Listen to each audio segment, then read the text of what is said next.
కనిపిస్తుందంటారా ఏపీలో? ఎందుకంటే ప్రత్యేక హోదా గురించి ఉద్యమాలు, ధర్నాలు ఇప్పటికీ డిమాండ్ చేసే అనేక మేధావులు ఉన్నప్పుడు సో దీని గ్రోత్ ఎట్లా ఉంటుందంటారు? ఆబ్వియస్గా దాని ఇంపాక్ట్ ఉంది. బట్ ఇంకా ఈ 4 years లో దాన్ని ఎలా కన్వర్ట్ చేసుకోగలరు, ఎలా ఎందుకంటే కాంగ్రెస్ బలంగా ఉన్నటువంటి ఒకప్పుడు స్టేటే కదా. సో ఎంత కన్వర్ట్ చేసుకుంటారు అనేది ఇప్పటి నుంచి తీసుకునే డిసిషన్ బట్టి ఆధారపడుతుంది అంటున్నాను. ఇప్పటికైతే మామూలుగా కాంగ్రెస్కి ఓట్ బ్యాంకింగ్ ఇక్కడ ఏపీ వరకు పెరిగిపోయింది, అద్భుతంగా ఉందని లేదు. బట్ నేనేంటంటే నేషనల్ వైడ్ నుంచి ఇంపాక్ట్ వస్తున్నప్పుడు దాని ఇంపాక్ట్ ఎంతో కొంత ఆంధ్రప్రదేశ్ మీద కూడా పడేదానికి ఆస్కారం ఉంది. ఇప్పుడు మనం కూడా అబ్జర్వ్ చేస్తుంటారు కదా సెంట్రల్లో ఏ గవర్నమెంట్ రాబోతుంది అనేది. సో దాని ఇంపాక్ట్ దీని మీద పడుతుంది అంటున్నాను. ఇప్పుడు కూటమి ప్రభుత్వానికి సంబంధించి 3 పార్టీల కూటమి ఇది.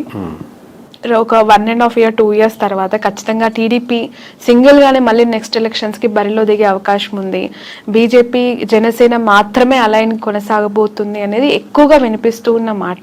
అంటే ఇప్పుడు ప్రస్తుతానికి అయితే అలా వాళ్ళ ఆలోచన నాకు ఎందుకంటే అందరితో మాట్లాడుతున్నట్టు అలా ఏం అనుకోవట్లేదండి. కూటమి ప్రస్తుతానికి కూటమిగానే వెళ్దాం అనుకుంటున్నారు. బట్ బయట నుంచి అది టాక్ అవ్వచ్చు.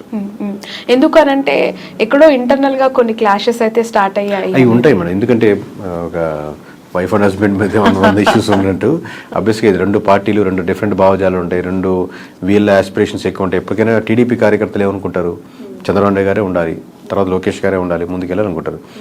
జనసేన కార్యకర్తలు ఈ రోజు కాకపోయినా రేపైనా మా వాడు సీఎం అవ్వాలి, గెలవాలి, ముందుకెళ్ళాలనుకుంటారు. సో ఆబ్వియస్గా లేదా లోకల్ ఆస్పిరేషన్స్ ఉంటాయి, క్యాస్ట్ ఈక్వేషన్స్ ఉంటాయి, ఆబ్వియస్గా ఆ చిన్న వైరుధ్యాలు ఉంటాయి. లేదా ఇక్కడ బొమ్మ పెట్టారు, ఇక్కడ బొమ్మ తీసేసారు, మా వాడి దగ్గర ఏవో ఉంటాయి.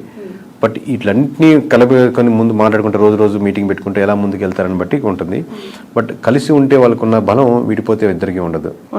ఓకే. బట్ ఈ మధ్య కాలంలో చూస్తున్న political developments towards Janasena more curious అండి. బాలినేని గారు జాయిన్ అవ్వటం, ఉదయ్ భాన్ గారు జాయిన్ అవ్వటం, వస్తున్న సీనియర్ లీడర్స్ జాయిన్ అవుతూ ఉన్నప్పుడు why not TDP, why Janasena అనే క్వశ్చన్ అక్కడ మనకు రేజ్ అవుతుంది. అంటే అక్కడ ఉన్నటువంటి సమీకరణాలు బట్టి ఫ్యూచర్లో ఇదైతే బాగుంటుంది కదా, అక్కడ ఉన్న క్యాస్ట్ ఈక్వేషన్స్ అన్నీ పెట్టి జాయిన్ అవుతారండి. ఇంతకుముందు బాలినేని గారు కూడా ఇప్పుడు అంతకుముందు టీడీపీ నుంచి ఆఫర్ వచ్చింది, లేదా జనసేన నుంచి ఆఫర్ వచ్చి ఉండొచ్చు, లేదా ఇప్పుడు అయిపోయిన తర్వాత ఇప్పుడు ఆల్రెడీ టీడీపీ నుంచి వాళ్ళు క్యాండిడేట్ ఉన్నారు కదా, గెలుచున్నారు కదా, మనం నెక్స్ట్ జనసేనకి అయితే బాగుంటుందని లోకల్ సమీకరణాలు పట్టుకొని ఆ డిసిషన్ తీసుకుంటా ఉంటారు ఎనీ ఎమ్మెల్యే. బట్ ఈ జాయినింగ్స్ అనేవి ఈ 2 పార్టీస్ మధ్య ఏమి క్లాషెస్ కి దారి తీయదా మోర్? అంటే ఎందుకంటే ఆల్రెడీ ఒక పెద్ద పార్టీ ఇద్దరికి ఒక అండర్స్టాండింగ్ ఏంటంటే అండి, ఇప్పుడు మీకు ఇందాక వైఫ్ అండ్ హస్బెండ్ ఎగ్జాంపుల్ ఏంటంటే మీకు ఒక పిల్లలు, అందుకే మీకు కామన్ గోల్ ఎక్కువ ఉంటుంది. At the same time me individual మీకు కొన్ని లక్ష్యాలు ఉంటాయి, మీకు ఆయనకు ఎక్కువ లక్ష్యాలు ఉన్నట్టు. ఇక్కడ ఏమవుతుందంటే ఆబ్వియస్లీ రేపు పొద్దున్న నా పార్టీ బలోపేతం చేసుకోవాలని ఇరు పార్టీలకి ఉంటుంది, ఇరు పార్టీ లీడర్లకి ఉంటుంది. సో ప్యారల్గా ఒకటి మీకు తెలిసినా ఒకటి తెలియకపోయినా 2 పార్టీలు తన పార్టీ బలోపేతం చేసుకోవాలని వర్క్ చేసుకుంటూ ఉంటాయి. దాంట్లో ఎటువంటి సందేహం లేదు. ఎన్నికలకి ముందు వైఎస్ఆర్సీపీ నుంచి చాలా మంచి లీడర్స్, సీనియర్ ఫైనాన్షియల్ స్ట్రెంగ్త్ ఉన్న లీడర్స్ని వైసీపీ పోగొట్టుకుంది. అది ఎంతవరకు కారణం అనేది ఇప్పటికి కూడా వాళ్ళు తెలుసుకున్నారో లేదో తెలియదు, కానీ బాలినేని లాంటి సీనియర్ లీడర్స్ ఇప్పటికీ కూడా వెళ్ళిపోతూ ఉన్నారు. వాట్ ఈజ్ వైసీపీ ఫ్యూచర్ అండి? వైఎస్ఆర్సీపీ భవితవ్యం అంటే ఇంతమంది 11 వచ్చినప్పటికీ కూడా కొంతమంది ఓడిపోయినా సీనియర్స్, ఇప్పుడు బొత్స గారు అవ్వచ్చు, పెద్దిరెడ్డి గారు అవ్వచ్చు, విజయసాయి రెడ్డి, ఇలాంటి పెద్ద సీనియర్ లీడర్స్ ఉన్నారు. సో ఎలా ఉండబోతుందంటారు ఫ్యూచర్, ఆ పార్టీ భవిష్యత్? అంటే ఎనీ పార్టీ అండి, నాట్ ఓన్లీ వైఎస్ఆర్సీపీ, ఎనీ పార్టీలో లీడర్స్ పోతుంటారు. ఇప్పుడు టీడీపీ నుంచి కూడా చాలా మంది వైఎస్ఆర్సీపీకి వెళ్ళినప్పుడు, లేదా ప్రజారాజ్యం నుంచి చాలా మంది మూవేలో ఉంటారు. పార్టీ మీరు స్ట్రక్చర్ అదే కాన్సెప్ట్ నిలబెట్టుకుని అదే ముందుకు వెళ్తూ ఉంటే లీడర్స్ వస్తుంటారు, పోతుంటారు, పార్టీలు ముందుకు వెళ్తూనే ఉంటాయి. బట్ మీరు అదే కాన్సెప్ట్ని, ఆ కాన్ఫిడెన్స్ని పీపుల్లో బిలీవ్ చేసేటట్టు ఉండగలిగితే టైం కొంచెం గడిచిన తర్వాత మీకు మళ్ళీ జనాలు నమ్మేదానికి ఆస్కారం ఉంటుంది. మీరు అసలు బిలీఫ్ సిస్టమే కోల్పోయారు అనుకోండి, లీడర్స్ మొత్తం 175 మంది యాస్టీజ్గా ఉన్నా కానీ ఏం గెలవలేవు. మీ సలహా ఏంటి? ఎవరికండి? 40% ఓట్ బ్యాంక్ వచ్చింది, 11 సీట్లే వచ్చాయి, అయినా ప్రతిపక్షంలో కూర్చున్నారు, ప్రతిపక్ష హోదానే లేదు అని చెప్పి మాట్లాడేవాళ్ళు. మీరు ఒక కేకే కన్సల్టెన్సీ నుంచి అసలు సీఈఓగా జగన్మోహన్ రెడ్డికి కావచ్చు, వైఎస్ఆర్సీపీకి కావచ్చు, వెళ్తాం అనుకునే లీడర్స్ కావచ్చు, వాట్ ఈస్ యువర్ అడ్వైస్? ఒక్కొక్క ఇండివిజువల్ ఎమ్మెల్యేకి ఒక్కొక్క నియోజకవర్గం బట్టి ఆబ్వియస్గా మేము ఇదే టెక్నికల్గా మేము ఇదే వాళ్ళ దగ్గర మనం చార్జ్ చేసి తీసుకొని అక్కడ వర్క్ చేసి సర్వే చేసి ఏది కరెక్ట్ ఉంటుంది, బాగుంటుంది, ఏది గెలిస్తే బాగుంటుంది అని చెప్తుంటాం. బట్ మీరు జనరలైజ్ స్టేట్మెంట్ అడుగుతున్నారు కాబట్టి ఇమీడియట్గా చెప్పలేదు. కొంతమంది ఏంటంటే అండి, నేను మళ్ళీ నెక్స్ట్ టైం గెలవాలి అనేది వస్తుంటారు.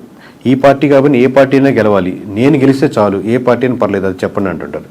సో ఓవరాల్గా మీకు ఎక్కడైనా సరే ప్రజలు ఏం కోరుకుంటున్నారో ఆ ప్రజల పర్స్పెక్టివ్లో మీరు వర్క్ చేస్తున్న రెడీగా ఉందా లేదా, ఫ్యూచర్లో నాకు ఇక్కడ అవకాశం ఉంది అనుకుంటే రైట్. అంటే నేను పార్టీ యాంగిల్లో ఇది జనరలైజ్ స్టేట్మెంట్ అడుగుతున్నాను. అంటే జగన్ గారు ఏం చేస్తే ప్రతిపక్షంలో ఇంకా బెటర్ గా వాళ్ళు ఫైట్ చేయొచ్చు. ఎవరైనా అంటే ఇప్పుడు వీళ్ళు సిట్టింగ్ అన్న అపోజిషన్ ఒకటే, దీంట్లో ఏం పెద్ద ప్రిన్సిపల్లో ఏం తేడా లేదు. దీంట్లో మనం చెప్పేది గ్రౌండ్ రియాలిటీలో ఎటువంటి ఇష్యూస్ ఉన్నాయి, ప్రజలకు ఎక్కడెక్కడ మద్దతు కావాలి, ఏ వర్గాలకి నేను నిలబడాలి, అన్ని వర్గాల్లో నేను నాయకుడిగా నేను నిలబడాలి. నేను కాదు, నేను లీడర్స్ కాదు. లీడర్ ఎప్పుడు ఇంకా గొప్ప లీడర్ అవుతా అంటే మీరు ఎంతోమంది లీడర్స్ని రకరకాల సెక్షన్స్లో తయారు చేసినప్పుడు గొప్ప లీడర్ అవుతారు. అది ఇప్పుడు నేను రిక్రూట్ చేసుకుంటున్నాను, ఇప్పుడు మేము ఇంట్రెస్ట్ చేస్తా ఉన్నాను. ప్రతి ఇంటర్వ్యూలో నేను చూసుకునేది అంశం ఏంటంటే నాకంటే ఇతనికి లేదా అమ్మాయికి ఎక్కువ టాలెంట్ టెక్నికల్గా ఈ విషయంలో ఉందా, లేదా ఆల్రెడీ ఉన్న వాళ్ళకంటే ఎక్కువ టాలెంట్ ఉందా అని చూసుకుని లీడర్ అవుతాడు.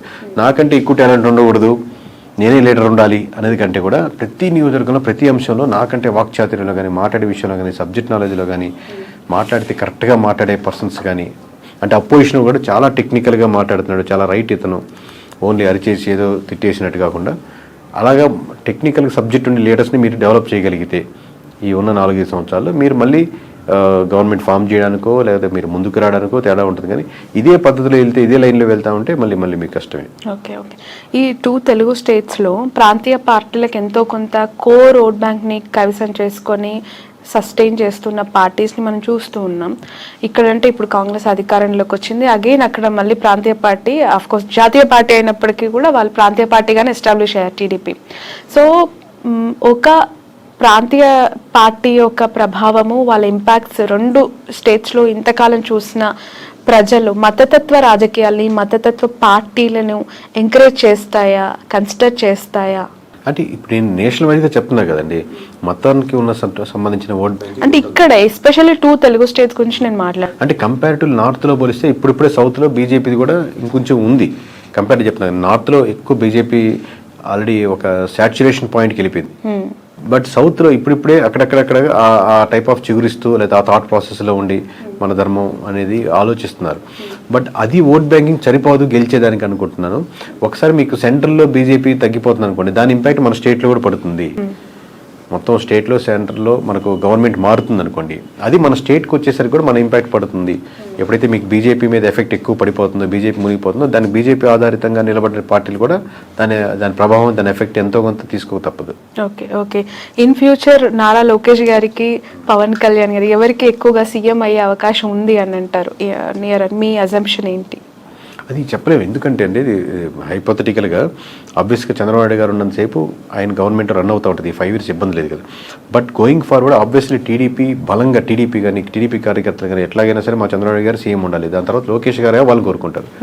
పవన్ కళ్యాణ్ గారు ఫాలో అయ్యేవాళ్ళు ఆబ్వియస్గా పవన్ కళ్యాణ్ గారు సీఎం అవ్వాలి, ఇంకా సీట్లు 21 నుంచి మేము 71, 100 సీట్లు వెళ్ళాలని కోరుకుంటారు.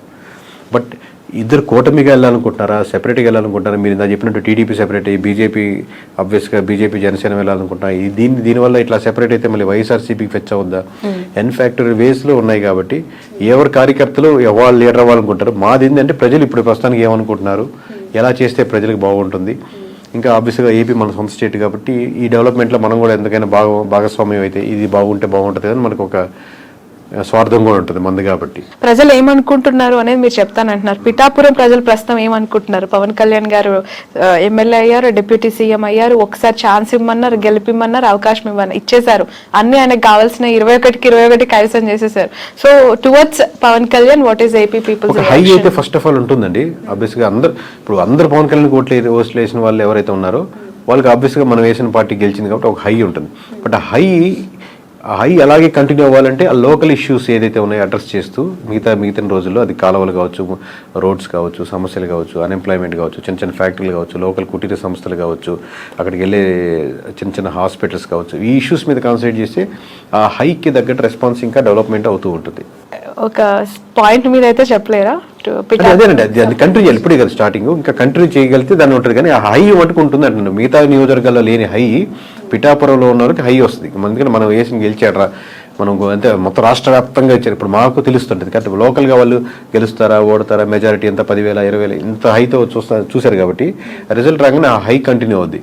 బట్ ఆ హై కంటిన్యూ అలాగే అవ్వాలి అంటే మీరు ఇష్యూస్ మీదే ఐడెంటిఫై చేసి వర్క్ చేయాలి. ఓకే సార్, మీ మీకు ప్రెషర్ ఎంతవరకు ఉంటుంది ఈ సర్వీస్ అని చేస్తూ ఉన్నప్పుడు? ఎందుకనంటే ఒక ఇంటర్వ్యూ చేస్తే మాలాంటి వాళ్ళ మీదనే బురద జల్లే ప్రజలు, లేదంటే అలాంటి పీపుల్ మనం సొసైటీలో యాజ్ ఆఫ్ చూస్తూ ఉన్నాం. ఇంకా మీరు బియాండ్ దట్ ఒక పార్టీకి మీరు చేస్తూ గెలుస్తుంది ఓడిపోతుందని మీరు అవును, ప్రెజర్ ఉంటుందండి. ప్రెజర్ ఆబ్వియస్లీ చాలా ఉంటుంది దాంట్లో, నేను లేదు అని ఎట్లా ఓవర్కమ్ అవుతారు? అంటే ఒకరు బెదిరించే వాళ్ళు ఉంటారు, లేదా ఇట్లా చెప్పమని అనే వాళ్ళు ఉంటారు, లేకపోతే వాళ్ళు ఇలా అమ్ముడు పోయాలని ఉంటారు, లేకపోతే బాగా వీరాభిమానులు ఉంటారు, ఏమన్నా చేసేస్తాం నీకోసం బాగుంటారని ఉంటారు. బట్ నేను మోస్ట్లీ నేను పరంగా కానీ నా కంపెనీ నేను ఎవరు ట్రై చేసినా మనం వీటికన్నిటికీ దూరంగా ఉందాం, మన పని మనం చేసుకుంటూ వెళ్దాం అని ట్రై చేస్తుంటాం. కానీ ప్రెజర్ అయితే విపరీతంగానే ఉంటుంది.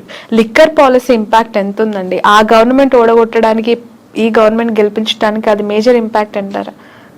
1% ఇప్పుడు అన్ని ఒక్కొక్క పర్సెంట్ యాడ్ చేసుకుంటా ఉన్నాం. అంటే వైఎస్ఆర్సీపీ నుంచి టీడీపీకి వచ్చిన ఓట్ బ్యాంకింగ్లో ఖచ్చితంగా ఒక 1% అయితే ఓట్ బ్యాంకింగ్ లిక్కర్ పర్స్పెక్ట్లో వచ్చిన ఓట్ బ్యాంకింగ్ ఉంటుందండి. ఇప్పుడు కొత్త పాలసీస్ ఇప్పుడే తీసుకున్నారు కాబట్టి అది ఇంప్లిమెంటేషన్ అయ్యి రేపు పొద్దున 1వ తారీఖు నుంచి రిజల్ట్ చూసి దాన్ని ఎలా ఉన్నాయని చెప్పగలుగుతాం. Right. Thank you so much అండి. Thanks a lot. సో మొత్తానికైతే ఫ్యూచర్లో రాహుల్ గాంధీని ప్రధానమంత్రిగా చూడొచ్చు అంటారా? అంటే ఇప్పుడున్న వేవ్ చూస్తుంటే మటుకు నార్త్లో అన్ని స్టేట్స్ ఓడిపోతున్నాయి కాబట్టి ఇలాగే వెళ్ళగలిగితే అది జరుగుతుంది. లేదు బీజేపీ రివైవ్ చేసుకుని మార్చుకోవాల్సిన అంశాలు మార్చుకుంటే మంచి పోటీ ఇవ్వగలుగుతుంది. బట్ ఛాన్సెస్ ఆర్ అలా 100% నేను ఇప్పుడు చెప్తున్నాను కదా, ఆల్రెడీ అన్ని రాష్ట్రాల్లో బీజేపీ ఓడిపోతుందని చెప్తున్నాం కదా, ఇలాగే జరుగుతుంది. ఆబ్వియస్లీ కాంగ్రెస్కి ఉన్నటువంటి ఆప్షన్ అదే కాబట్టి ఆప్షన్ ఉంది మీరు అడిగిన దానికి. Okay, right. Thank you so much అండి. ఇది కేకే గారితో స్పెషల్ ఇంటర్వ్యూ. That's all.